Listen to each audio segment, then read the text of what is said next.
Good morning friends, আজ Monday, ভোলে বাবার বার। আর তার জন্য আজকে বাড়িতে সমস্ত কিছু খাবার নিরামিষ। তাই আজকে চলে এলাম আমার 9 বছরের ছেলে সপ্তর্ষির টিফিন আইডিয়া শেয়ার করবার জন্য।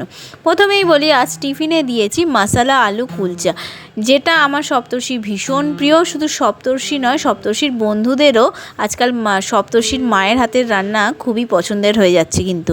তাই সবাই যাতে বন্ধুরা ভাগ করে খেতে পারে সেটা মাথায় রেখেই আরও একটা এক্সট্রা কুলচা আমি সঙ্গে দিলাম টমেটো সস। আর কালকে সপ্তর্ষির ঠাম্মি দেশের বাড়ি থেকে কেশরভোগ এনেছিল, তাও সেটাও টিফিনে দিয়ে দিলাম। আর সঙ্গে দিলাম একটা হাফ পেয়ারা। অনেক দিন ধরেই কুলচা খাওয়ার আবদার ছিল আমার ছেলের, কিন্তু হয়তো রেস্টুরেন্ট স্টাইলে করে দিতে পারলাম না, কিন্তু ঘরোয়া আর হেলদি উপায় ছেলের আজকে আবদার মেটালাম। তো কেমন লাগলো আজকে টিফিন বক্সের আইডিয়া? ভালো লাগলে প্রত্যেকবারের মতন লাইক কমেন্ট করতে ভুলবেন না। আর আমার চ্যানেলে নতুন বন্ধু হয়ে থাকলে চ্যানেলটা সাবস্ক্রাইব করবার অনুরোধ রইল। Bye bye.